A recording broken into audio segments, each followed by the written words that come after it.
అధినేత జగన్కు ఏమైంది? అప్పుడే పరదాలు, అప్పుడే జనాల్లో తిరగడం. ఇన్సైడ్ హోమ్ ఎఫెక్ట్ ఎన్నికల్లో గట్టి దెబ్బ కొట్టడంతో సీన్ మార్చేశారు. ఇప్పుడు ఎక్కడికి వెళ్ళినా పెద్ద ఎత్తున జనాన్ని వెంటేసుకొని వెళ్తున్నారు. జనంలో కలిసినట్టుగా వ్యవహారం నడిపిస్తున్నారు. ప్రభుత్వంపై పోరాటం అంటున్నారు, నిలదీస్తామంటున్నారు. సీన్ కట్ చేస్తే అవన్నీ జగన్కే బూమరాంగ్ అవుతున్నాయా? హడావిడి చేస్తే మైలేజ్ వస్తుందనుకుంటున్నారా? అన్యాయం చేసిన వీళ్ళందరినీ, వీళ్ళ అధికారులందరినీ, అన్యాయం చేసిన ఈ నాయకులందరినీ కూడా బట్టలు కూడా తీసి నిలబెడతామని చెప్పి కూడా ఈ సందర్భంగా తెలియజేస్తా ఉన్నాం.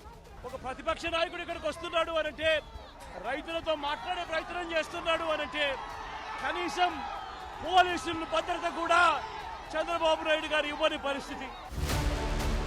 రైట్, చూసారుగా జగన్ జగడం. అధికారంలో ఉన్నప్పుడుతో పోలిస్తే పవర్ పోయాక పూర్తిగా మారిపోయానన్నట్లుగా మాట్లాడుతున్న ఈ మాటలు చూస్తే నమ్మేవారుంటారా అన్న డౌట్లు పెరుగుతున్నాయి. జనంలోకి వెళ్లాలని చాలా ఆలస్యంగా గుర్తించిన జగన్ ఇప్పుడు దండయాత్రే అన్నట్లుగా దూకుడు పెంచారు. గతంలో పాదయాత్ర చేసిన అనుభవం ఉన్న జగన్ స్పీడ్గా జనంలోకి వెళ్లాలన్న తాపత్రయంతో ఏం మాట్లాడుతున్నారో కూడా చూసుకోవడం లేదా అన్న ప్రశ్నలు పెరుగుతున్నాయి. ఎందుకంటే పోలీసులను బట్టలిప్పి నిలబెడతామనటం, అధికారంలోకి వస్తే పోలీస్ సెక్యూరిటీ ఇవ్వబోమని చెప్పటం, ఇవన్నీ బూమ్రాంగ్ అవుతున్నట్లే కనిపిస్తున్నాయి.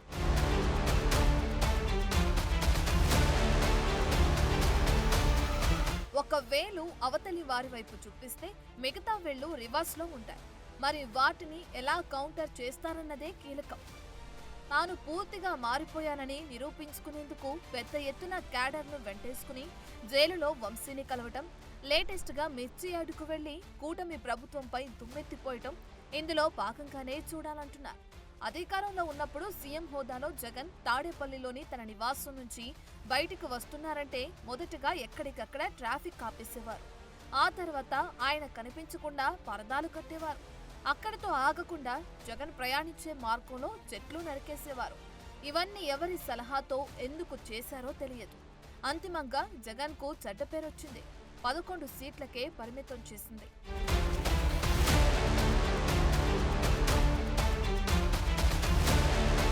లేటెస్ట్ గా జగన్ గుంటూరు మిర్చి యార్డుకు వెళ్లారు. తాను రైతుల కోసం మంచి సంస్కరణలు తీసుకువస్తే వాటన్నిటినీ చంద్రబాబు మూలన పడేశారన్నారు. వైసీపీ హయాంలో గతేడాది క్వింటాలకు అత్యధికంగా 21,000 నుంచి 27,000 దాకా పలికిన మిర్చి ధర ఇప్పుడు 8 నుంచి 11,000కు పడిపోయిందన్నారు. ప్రభుత్వమే మిర్చిని కొనుగోలు చేసి రైతులకు అండగా నిలవాలన్నారు. ఇంకా జగన్ ఏమన్నారో చూడండి. మరోవైపున చూస్తే చంద్రబాబు నాయుడు గారు రైతులను దళారీలకు అమ్మేసిన పరిస్థితి కనిపిస్తా ఉంది. ఈరోజు వైఎస్ఆర్సీపీ ప్రభుత్వ హయాంలో రైతు జీవితంలో వెలుగులు చూడడానికి ప్రవేశపెట్టిన సంస్కరణలన్నీ కూడా ఈరోజు అన్ని కూడా కలపడకుండా పోయే పరిస్థితిలోకి వచ్చాయి. ఈ ఆర్బీకే వ్యవస్థ ద్వారా గతంలో పంటలు కొనుగోలు జరిగేటివి. ప్రతి రైతు కూడా ఈ క్రాప్ కింద రిజిస్టర్ చేసుకున్న ప్రతి రైతుకు కూడా గిట్టుబాటు ధరలు వచ్చే విధంగా ఆర్బీకేలో ఈ మాదిరిగా పోస్టర్లు కనిపించేవి. ఈ రోజు రైతులకు గిట్టుబాటు ధర ఇప్పించాలన్న ఆలోచన లేదు. రైట్, రైతుల గురించి చాలా మాట్లాడారు జగన్. తన హయాంలో ఏం చర్యలు తీసుకున్నామో చెప్పారు. కానీ కూటమి ప్రభుత్వం ఊరుకుంటుందా? వారు కూడా కొన్ని ప్రూఫ్స్ ముందు పెట్టుకుని గట్టిగానే కౌంటర్ ఇచ్చారు. మార్కెట్లో మిర్చికి 12,000 ధర ఉంటే కేవలం 7,000 మాత్రమే ఇస్తానని జీవో ఇచ్చిన జగన్ ఇప్పుడు మాట్లాడడం ఏంటని క్వశ్చన్ చేశారు. కేవలం మిర్చి ధరల మీదే కేంద్ర వ్యవసాయ శాఖ మంత్రి టైం తీసుకుని ఆయన కలిసి ఇక్కడ ఉన్నటువంటి పరిస్థితులన్నీ తెలియచేసి మిర్చి రైతుకి మేలు చేయాలని చెప్పి ప్రయత్నం చేస్తున్నాం. ఈ జీవోలో చూస్తే 7,000 రూపాయలు ఇచ్చాం. మార్కెట్ ఇంటర్వెన్స్ ఫండ్ కూడా పెట్టేశాం. మేము కొనేస్తున్నామని చెప్పి జీవోలు ఇచ్చాం. ఛాలెంజ్ చేస్తున్నాను, ఈ సంవత్సరం ఇంటర్వర్షన్ ఫండ్ ఒక్క పైసా నువ్వు పెట్టావని నిరూపిస్తే జీవోలు ఇవ్వడం కాదు, జీవోల్లో రాయడం కాదు, ఒక్క పైసా నువ్వు ఈ మాట చెప్పిన వాడు పైసాను పెట్టాలి. ఒక్క పైసా పెట్టకుండా ఇష్టానుసారంగా చేసి నువ్వు ఈరోజు మాట్లాడుతుంటే ఎవరు నమ్ముతాడు? సో జీవోలు ఇవ్వటం కాదు, రైతుల క్షేమం కోరి పెడతానన్న ప్రైస్ స్టెబిలైజేషన్ ఫండ్ ఎక్కడా అని కూటమి నేతలు ప్రశ్నిస్తున్నారు. సో ఇది అటు తిరిగి ఇటు తిరిగి జగన్ కే రివర్స్ అయింది. వైసీపీ ప్రభుత్వ హయాంలో మిర్చి కనీస మద్దతు ధర 7,000గా నిర్ణయించింది. ఈ మేరకు 2020 జనవరి 9న జారీ చేసిన జీవోను అధికారులు బయటపెట్టారు. అప్పుడు రేటు పడిపోయినా కొనుగోలు చేయని విషయాన్ని ప్రస్తావిస్తున్నారు. కనీస మద్దతు ధర క్వింటాల్కు 7,000గా నిర్ణయించడంపై ఆనాడే జగన్ ప్రభుత్వ హయాంలోనే రైతులు, నేతలు నిరసనలు చేపట్టారు. అప్పుడు అలా చేసి ఇప్పుడు గుంటూరు మిర్చి యార్డ్ దగ్గర పరామర్శలేంటన్న ప్రశ్నలైతే వస్తున్నాయి. ఇదంతా జగన్ నాటకమే అంటున్నారు. ఏదో ఆర్భాటం చేయాలి, ఏదో బయట ఉన్నట్టుగా ప్రవర్తన చేయడం కోసం జగన్ రోడ్డు చేస్తున్నటువంటి జగన్ నాటకం. ఇవాళ మిర్చి యార్డ్కి వెళ్ళాల్సినటువంటి అవసరం ఏమొచ్చింది? ఇవాళ నిజంగా మీకు రైతుల మీద చిత్తశుద్ధి ఉంటే 14,000 మంది ఈ రాష్ట్రంలో ఆత్మహత్యలు చేస్తున్న రైతులు, దాని మీద మీరు సమాధానం చెప్పగలరా? ఇవాళ భారతదేశంలో ఆత్మహత్యల్లో 3వ స్థానానికి ఆంధ్ర రాష్ట్రం నిలబెట్టిన ఘనత జగన్మోహన్ రెడ్డి కాదా? అలాగే కౌలు రైతులు ఆత్మహత్యలో 2వ స్థానం జగన్మోహన్ రెడ్డి వల్ల కాదా? వీటి మీద సమాధానం చెప్పకుండా ఇక్కడికి వచ్చి ఎన్నికల కోడ్ ఉంది, కలెక్టర్ క్లియర్గా చెప్పడం జరిగింది. ఎన్నికల కోడ్ టైంలో మేమేమీ కూడా దీని మీద స్పందించమని. అలాగే పోలీసు వారు కూడా మరి వాళ్ళకున్న నిబంధనల ప్రకారం వాళ్ళు చేయలేరు. దాన్ని కావాలని చెప్పేసి ఉద్యోగపూర్వకంగా వచ్చేసి అనుమతులు లేకుండా వచ్చి నాకు సెక్యూరిటీ ఇవ్వలేదనేది ఇదంతా కూడా ఒక డ్రామా షో. సో మ్యాటర్ ఏంటంటే క్యాడర్ను వెనకేసుకుని వచ్చి గట్టిగా మాట్లాడినంత మాత్రాన అబద్ధాలు నిజమైపోవన్న వర్షన్ను టీడీపీ నేతలు వినిపిస్తున్నారు. కొత్త మైలేజ్ కోసం ప్రయత్నిస్తే ఉన్న మైలేజ్ కూడా పోవటం ఖాయమంటున్నారు.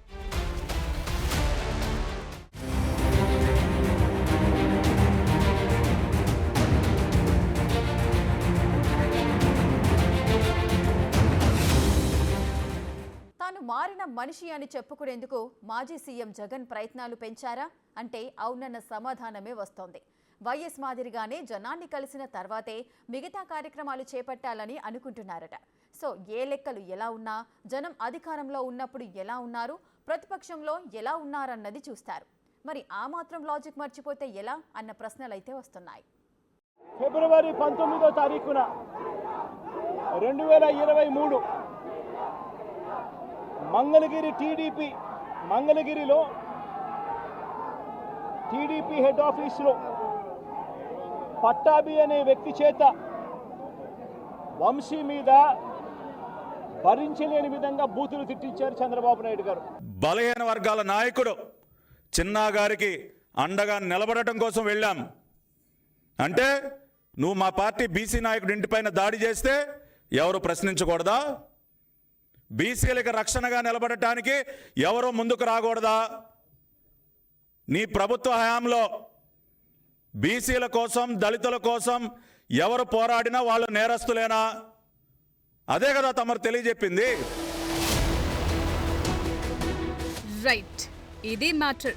వల్లభనేని వంశీని జైలుకెళ్లి కలిసొచ్చిన జగన్ వంశీని ఎలా తిట్టించారన్నారు. దానికి కౌంటర్ గా టీడీపీ నేతలు కూడా ధీటుగానే జవాబిచ్చారు. వెళ్లిన ప్రతి చోట ఏదో సెన్సేషన్ క్రియేట్ చేయాలనుకునే ఉద్దేశంతోనే జగన్ వెళుతున్నారా అన్నది హాట్ టాపిక్ గా మారింది.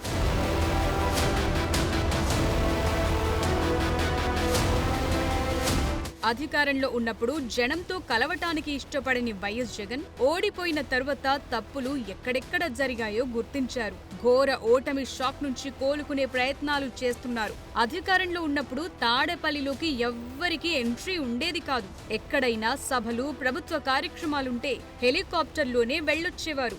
ఎవరికీ దగ్గరగా పెదగా కనిపించలేదు. అందుకే జనానికి జగన్ కు సంబంధాలు కట్టయ్యాయి. ఓడిపోయారు, కానీ ఇప్పుడు వరుస సమావేశాలు నిర్వహిస్తున్నారు. అపాయింట్మెంట్ లేకుండానే జనాన్ని కలవాలని కూడా డిసైడ్ అయ్యారంటున్నారు.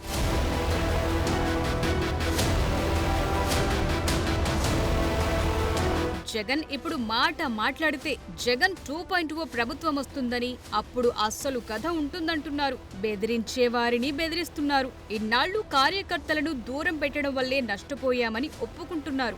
2019 నుంచి 2024 మధ్య 5 ఏళ్ల పాలనలో కార్యకర్తలకు న్యాయం చేయలేకపోయానని ఉమ్మడి గుంటూరు జిల్లా వైసీపీ నాయకులు, ప్రజా ప్రతినిధులతో నిర్వహించిన భేటీలో మాట్లాడారు. ప్రభుత్వం వచ్చాక కార్యకర్తలకే పెద్దపీట వేస్తానంటున్నారు. పార్టీకి కార్యకర్తలే ఆక్సిజన్ అని గ్రహించి దగ్గరకు తీసే ప్రయత్నం చేస్తున్నారు. అటు జనంలో ఇటు క్యాడర్లో మైలేజ్ పెంచుకునే ప్రయత్నాలు చేసుకుంటున్నారు జగన్. అయితే ఇందులోనూ చాలా లాజిక్స్ మిస్ అవుతున్నారన్న టాక్స్ వినిపిస్తున్నాయి. ఇందులో కొన్ని ఎగ్జాంపుల్స్ చూద్దాం.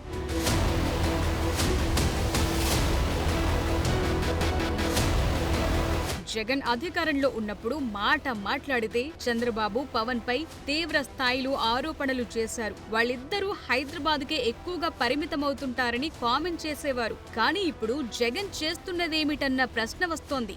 వీకెండ్ వస్తే బెంగళూరు ప్రయాణం పెట్టుకోవటం, మళ్లీ తాడేపల్లి రావటం ఇదే జరుగుతోందని గుర్తు చేస్తున్నారు. ఎందుకెళ్తున్నారు, అక్కడ ఏం చేస్తున్నారన్న ప్రశ్నల్ని వినిపిస్తున్నారు.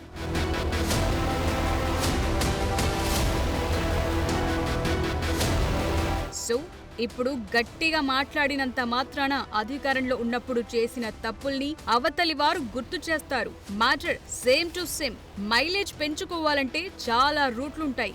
అగ్రెసివ్ గా వెళితేనే అన్ని వర్కౌట్ అవుతాయనుకోవటం పొరపాటే. వైఎస్ వారసత్వం, పాదయాత్ర చేసిన అనుభవమున్న జగన్ కు ఇవి ప్రత్యేకంగా ఎవరూ చెప్పక్కర్లేదు. నోటి నుంచి ఒక్క డైలాగ్ తేడాగా వచ్చినా ఇబ్బందికర పరిస్థితులే ఉంటాయి. తాజాగా పోలీసులపై చేసిన కామెంట్స్ రివర్స్ అయ్యేలా మారాయి. రేపొద్దున మళ్ళీ మా అధికారం వస్తుంది. వచ్చినప్పుడు అన్యాయం చేసిన వీళ్ళందరినీ, వీళ్ళ అధికారులందరినీ, అన్యాయం చేసిన ఈ నాయకులందరినీ కూడా బట్టలు కూడా తీసి నిలబెడతామని చెప్పి కూడా ఈ సందర్భంగా తెలియజేస్తా ఉన్నాను. స్టేట్మెంట్ ఇచ్చేటప్పుడు రాజకీయాల్లో మేనమేషాలు లెక్క పెట్టకుండా మంచి చెడు చూసుకుని మాట్లాడితే ప్రయోజనం ఉంటుంది తప్ప నోటికి ఎంత వస్తే అంత మాట్లాడితే రాష్ట్ర ప్రజలు గమనిస్తున్నారు. జగన్మోహన్ రెడ్డి గారు మీరు బూతులు తిట్టేవాళ్ళని ఇంకా ప్రోత్సహించి ఇంకా ఇలాగే రౌడీయిజాన్ని ప్రోత్సహిద్దాం అనుకుంటే ఈ రాష్ట్రానికి వైఎస్ఆర్ కాంగ్రెస్ పార్టీ సీట్లు ఎలా పెరుగుతాయని మీరు అనుకుంటున్నారో నాకైతే అర్థం అవ్వట్లేదు. కానీ జగన్ ఒకటనుకుంటే సీన్ మరోలా తయారయ్యింది. పోలీసులపై చేసిన కామెంట్లను పోలీసు సంక్షేమ సంఘం ఖండించింది. జనంలోకి పోలీసుల్లోకి మ్యాటర్ మరోలా తీసుకెళ్లింది. మాజీ ముఖ్యమంత్రి శ్రీ వైఎస్ జగన్మోహన్ రెడ్డి గారు పోలీసులను ఉద్దేశించి ప్రెస్ మీట్లో పోలీసులు రిటైర్డ్ అయిన తర్వాత కూడా బట్టలు ఊడదీసి నిలబెడతానని చెప్పేటటువంటి వాక్యాలను ఆంధ్రప్రదేశ్ పోలీస్ అధికారులను తీవ్రంగా పరిగణిస్తూ ఖండిస్తూ ఉన్నాం.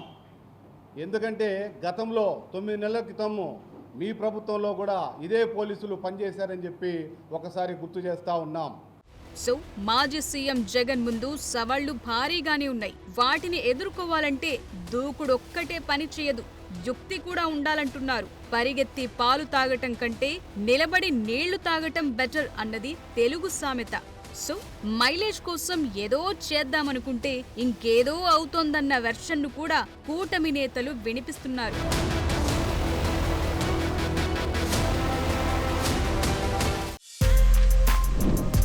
For more videos like this, subscribe Big TV channel.